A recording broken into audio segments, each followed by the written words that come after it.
Original reaction. This is the most gangster marine of all time. Bachal, the fat electrician. Dan Daly, that's his name. The most gangster marine of all time. Okay, is this a theme with him? Because I'm pretty sure I've watched the first video about the most gangster politician. Now this is the most gangster marine. Yeah, I like this. I like this channel and its theme. Talking about ridiculous stories of history of, I guess, I don't know, any time period. So this is, I guess, timeline is not here, but I'm guessing, yeah. Is it from World Wars or something? I don't know. But yeah, the most gangster marine of all time. Judging from the video already watched about the most gangster politician, I'm gonna guess that this is gonna be really over the top. Yeah, let's watch this one.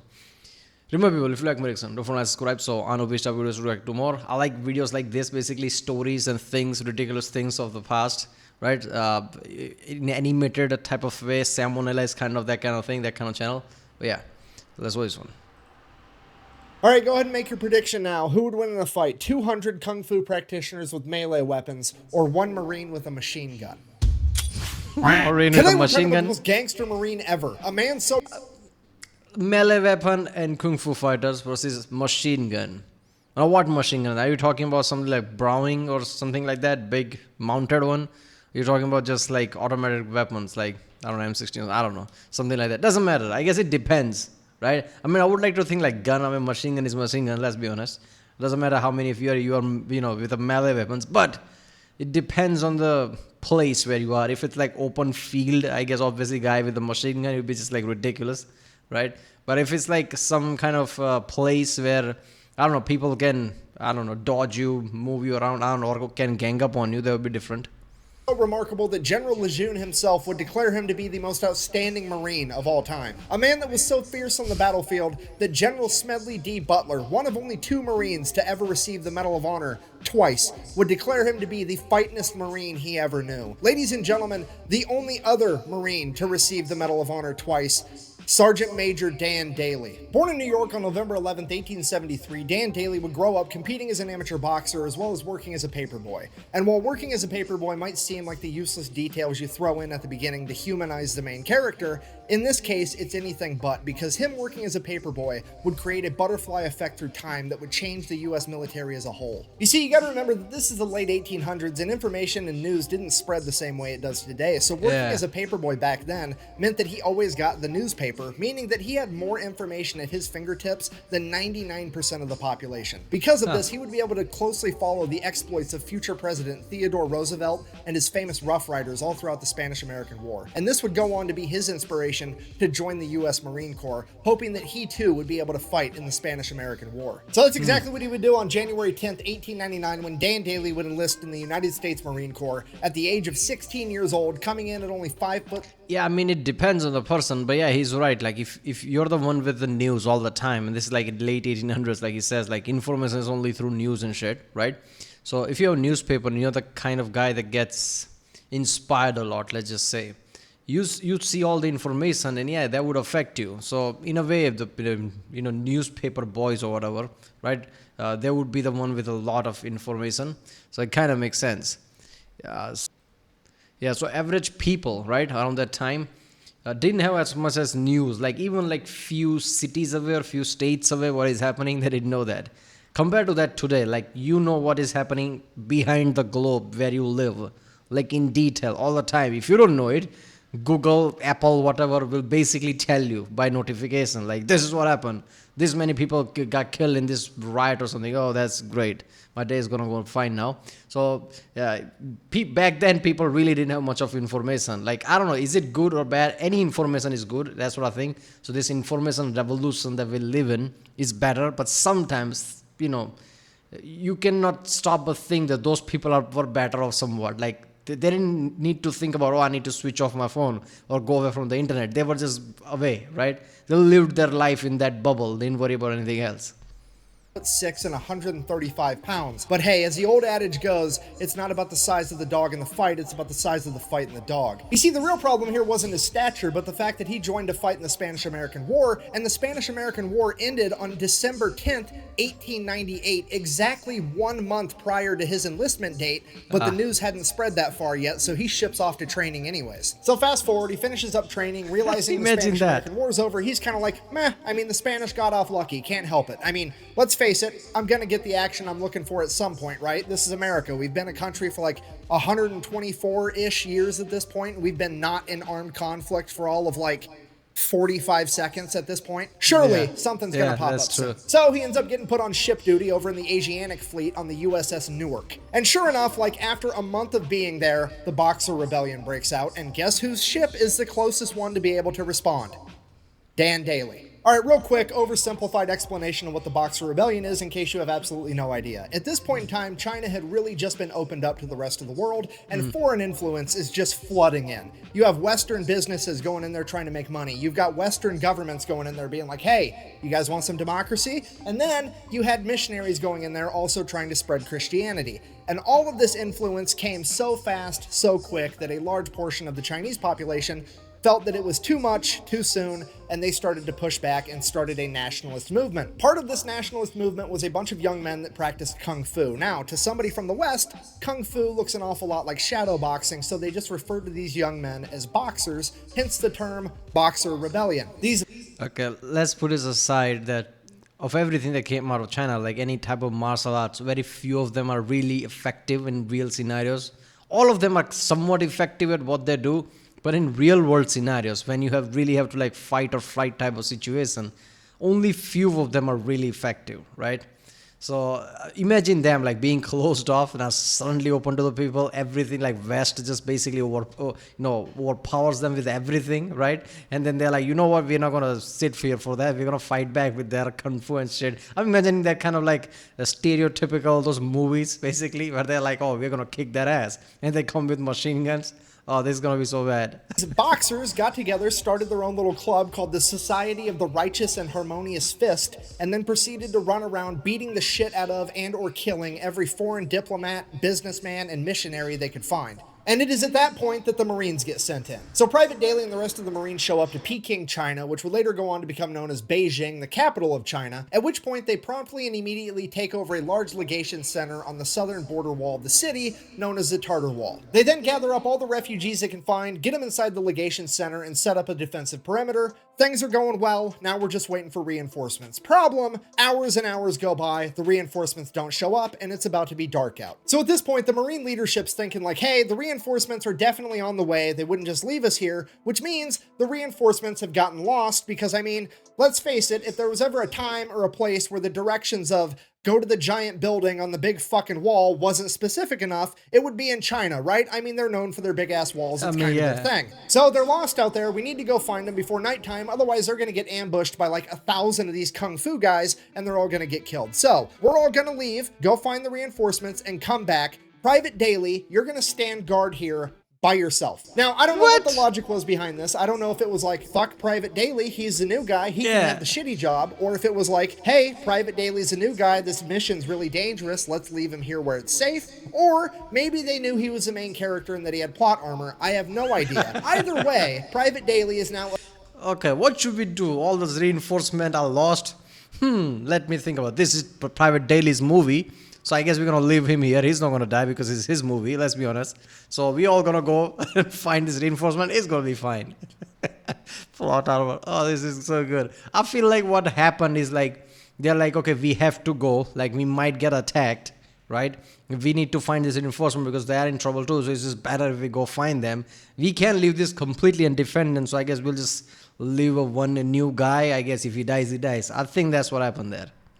Effectively playing goalie for America for all of these refugees. So sure enough, like an hour after all the other Marines leave, hundreds of Boxer rebels show up and they're looking for a fight. Now, a couple of them have guns like muskets and stuff, really outdated weaponry. By and large, they're all carrying traditional Chinese martial arts weapons like swords, bow staffs, what have you. Some of them are even just rocking the old meat mittens, but they're looking for a fight either way. And this is shaping up to be one of the most ridiculous battles of all time. I mean, this is the type of stuff you get drunk at the bar and ask your buddy, like, hey, you think you could take on all 300 Spartans if you had a machine gun? Like, that's exactly what's about to go on. I'm imagining doom music, right? Imagine, imagine the 200 is basically walking in front of them, right? And he is on top of the wall with a machine gun, and suddenly doom music kicks in. That's it. That's a massacre right there. I mean, in one corner, you've got an 18-year-old Marine with a machine gun, and in the other corner, you have 200 martial artists with, like, bow staffs and shit. You literally have gun fu versus kung fu, okay? And here's the kicker with the entire thing. The Society of the Righteous and Harmonious Fist legitimately and wholeheartedly believes that their martial arts training has made them impervious to bullets. God. Oh, God. Yeah. Yeah, there you go. This is so perfect. Yeah, there you go. Walk So this away. entire horde of kung fu fighters just starts running. Oh, God, that is such a perfect, like, similar thing than that happened also. What was that recent movie? Was it Tarantino movie? I don't know. About Brad Pitt, right? American Gangster? Was that the one? One of the recent one, right? With DiCaprio. Where basically supposed, you know, Brad Pitt kicks Bruce Lee's ass or something, right? People also got pissed off. But basically this kind of like similar, like all this like bravado type of thing, like all this over the top fighting, just like pulls out the gun and bang and just walks away. This is the problem with a lot of martial arts, basically. They involve a lot of psychological things, right? You need to believe in your chi. You can do anything. You can even walk on the water. Like, come on, man. Just, yeah, that, okay, I guess it works by making you like somewhat radical in a way that, I don't know, if you believe enough, you can even ignore pain. I understand that, right? Like, mind can really work like that. But there is a limit. There's a guy with a machine gun, for fuck's sake. Running at Daly as fast as they can as he opens fire with his machine gun, and they fight well into the night. The rest of the Marines are a couple miles away. They found the reinforcements, but now it's too dark for them to travel in this rioting city at night safely, so they've adopted a little defensive position, and they're just holding position until daylight. They're literally Daly's forced gonna to be just fine. sit there and listen to the machine gun fire, and the yelling, and the screaming, and machine gun fire, and then suddenly the machine gun runs out of ammo, and then there's bolt-action rifle fire, bolt-action rifle fire. Did he just pull out fucking video game move?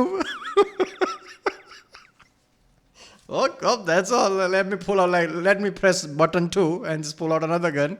Oh, for God's sake. For a 18-year-old to face a 200, that alone tells you his mentality, right? How badass he is. Like how most, like the titles, how gangster he is. Like most people would try to run off, try to escape regardless of the gun. Right? If you see 200 coming towards you, doesn't matter what you have, you'll try to run away, right? Because you don't know. Like if you kill, let's say, 180, but some of them sneak past you, and you don't know it because you're focusing on 180 in front of you, and they just can gang up on you behind you, right? One man cannot just, look at 200 people. And what if there are 210? You don't know about 10. They're just flanking on you or something. There's way too many scenarios that go through your head. But this guy basically just pulling out gun after gun. Machine gun reloaded, there's more machine gun fire, and this goes on for hours, and then it progressively just gets slower, and there's less machine gun fire, and less screaming, and less machine gun fire, and less screaming, and then suddenly it just stops. At this point, the Marines have to accept the fact that their friend has just died courageously in battle, fighting an entire mob by himself because they left him alone, and all the civilians that they've been tasked with protecting are going to be slaughtered. And now all they can do is sit there and wait for the sun to come up. So the sun comes up, and the Marines start making their way back to the legation center, but they're kind of dragging their feet because, standing there they know alone. what they're going to find. They're really just there to recover the remains of Private Daly and make sure that those are taken care of, and they start making their way there, and as they get closer, they're like, man, Private Daly really took out a lot of these guys. Yeah. That's impressive. And they get closer and like, holy shit, he took out a ton of these guys. This is the most aerodynamic mass grave I've ever seen. And they get to the top of the wall, and there's Private Daly smoking his pipe, leaning up against his machine gun. And they're like, holy shit, you made it. He's like, yeah, why wouldn't I? Well, we heard the machine gun stop firing, and we just assumed that you'd been killed. He's like, no. I only quit firing because they quit coming. Dan Daly has effectively pulled off the impossible. He has single-handedly defeated 200 rebels by himself, saving all of the civilians as well as saving the day. All the Marines are like, holy shit, we're gonna nominate this guy for the Medal of Honor because this is incredible. All the businessmen and the delegates are like, oh my God, we've seen what one Marine can do, and now we've got 1,200 Marines. We're definitely gonna make it out of this alive. Hooray. And all the missionaries are like, oh My God, this is not what we meant when we said we wanted to make these people more holy. Money that I don't know about holy, but they are close to the god. That's something. Shortly after this, Dan Daly would be awarded This is his first fucked up, Medal of man. Honor for the battle, and then he would go on to continue serving in the Marine Corps as if nothing had happened. Okay, fast forward 15 years, now Gunnery Sergeant Daly has been involved in every military conflict the U.S. has for the past 2 decades. He is one of the most experienced combat veterans in the entire U.S. military, and he is a living legend in the Marine Corps. And on October 24th of 1915, Gunnery Sergeant Daly would find himself leading a platoon of men through Haiti during the Cocos Rebellion. Just after his entire company would cross a river, his entire company would be attacked on all 3 sides by over 400 Cocos rebels, forcing them to retreat back into the river. And while doing so, the horse carrying the crew-served machine gun would be shot and sink to the bottom of the river, as the remaining Marines continued to cross the river before adopting a defensive position to repel the attack until nightfall. It is now pitch black outside, and Gunnery Sergeant Daly knows as soon as the sun comes up, they are going to get attacked again, and the only chance they have is to get that machine gun back from the bottom of the river. So he takes off by himself in the dark of night, goes all the way back to the river, and just begins diving to the bottom of the river, trying to find this dead horse with the machine gun strapped to it. And after hours of trying, he finally finds this horse, manages to go down, untie the machine gun, come back up for air, go back down again, getting pieces, ammunition, the gun itself, the tripod. He gathers doing up Grand all of Theft Auto, this stuff, apparently? gets it out of the river, and then straps it to his back and carries it back to his men. Bear in mind, that is a Yeah, I bet Dan Daly was playing a video game in his head. Because this is so Grand Theft Auto. Oh, you're done with the ammo, pull out another gun, right? You go underwater or out of air, come up out of the water, take in the air, let the bar fill up, go back in.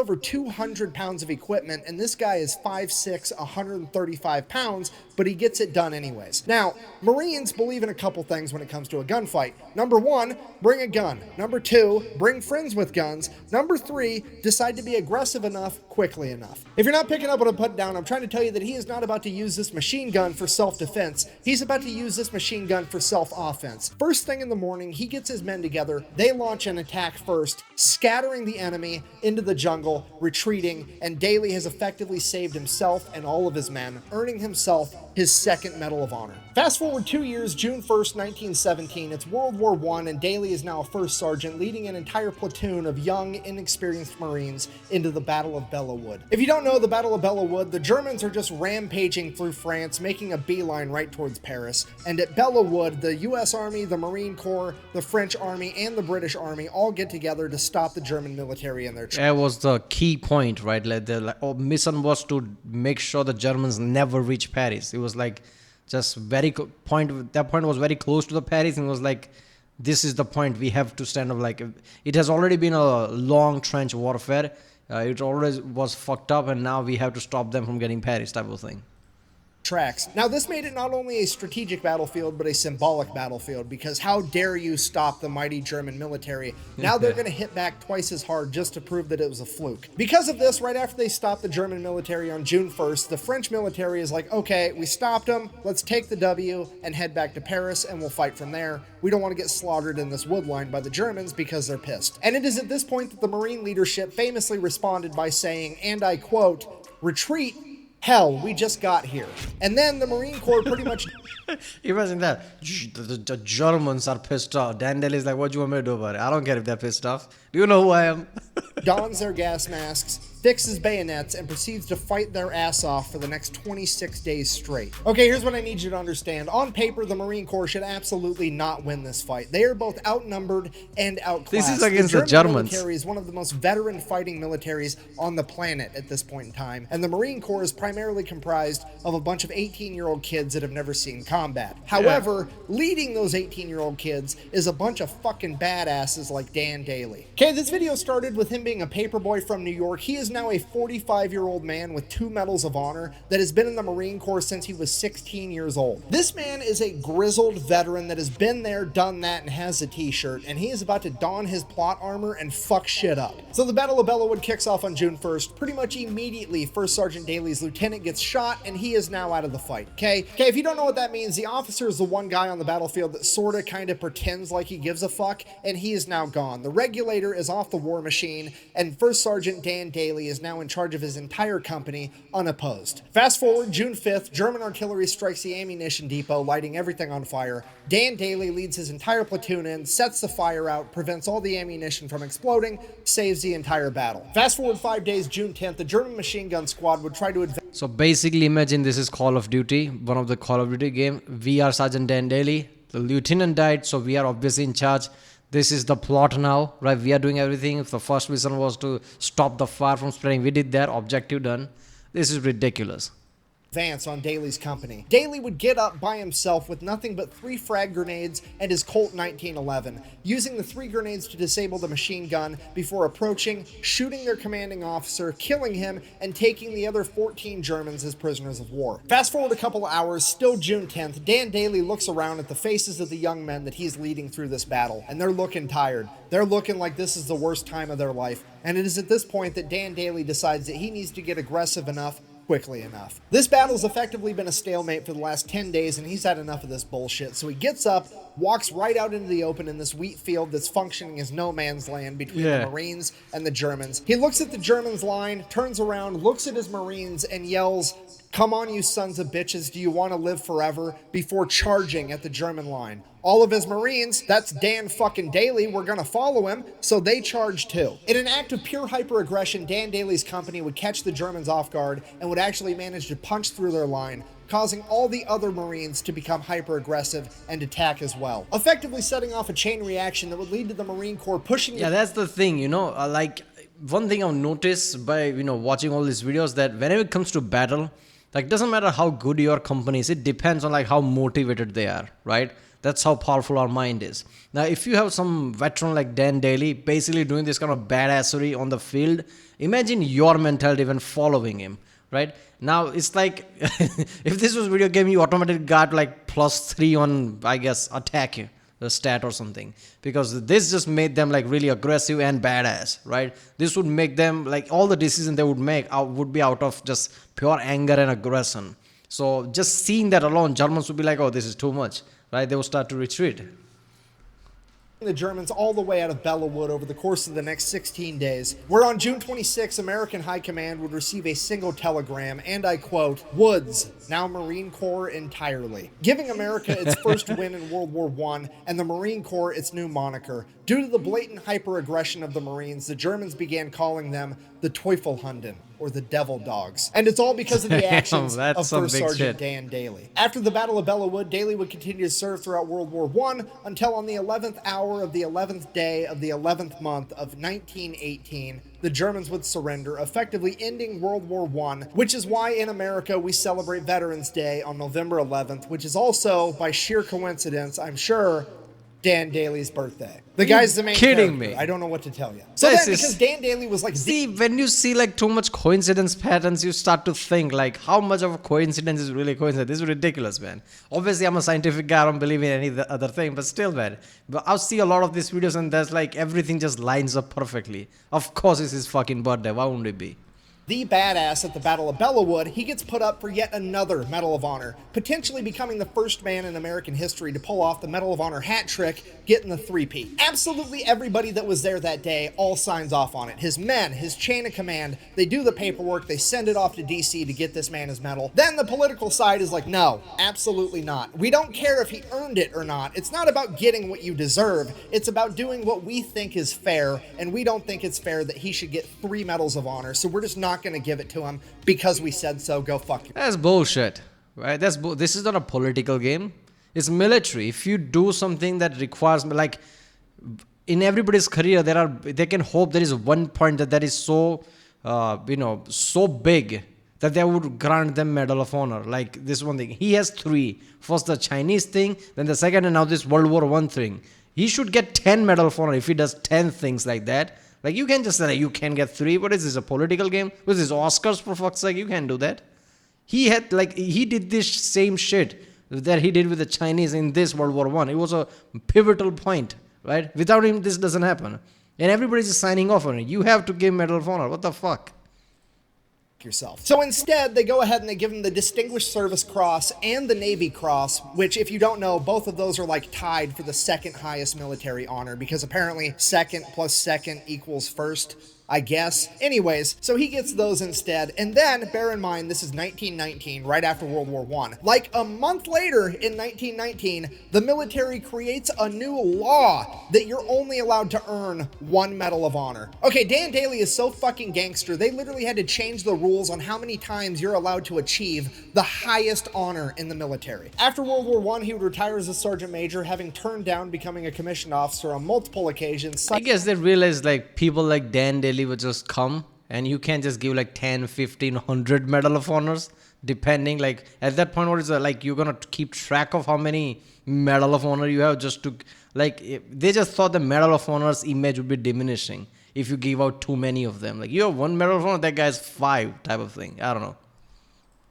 Deciding that he would rather be an outstanding sergeant than just another officer. He would then go on to work as a bank security guard, where for 17 years he would be the living embodiment of the world's shittiest lottery ticket for anybody dumb enough to try to rob that bank. Could What you the imagine fuck, bank? just being some bank robber trying to get some quick cash and you run into the most gangster Marine of all time? Okay, I'm just gonna throw it out there. He didn't retire from being Imagine that like facing of Germans in World War I, for fuck's sake, that kind of a suicide attempt. And now he's like a bank security or something. Like, how does those two things compare? Like, bank security guard until 1936, and John Dillinger's bank robbing spree was from 1933 to 1934. So for a couple of years there was a significantly greater than 0% chance that the world almost got the ultimate clash of the bank robbing gangster and the most gangster Marine to ever live. And I'm going to go ahead and write that down in my book as the coolest thing to never actually happen. In conclusion, Yeah, Mark seriously. Twain is frequently accredited with the famous quote, "It's not about the size of the dog in the fight, but the size of the fight in the dog."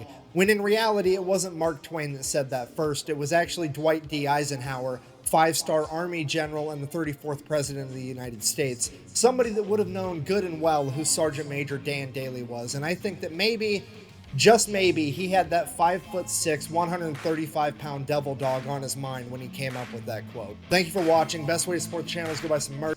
damn, man, this was insane. Dan Daly was insane. And the more insane is like end time with the security guard at bank. I guess that's what happened with a lot of military guys. Like when they come back to civilization, what you gonna do? Like, you're gonna do some jobs like that.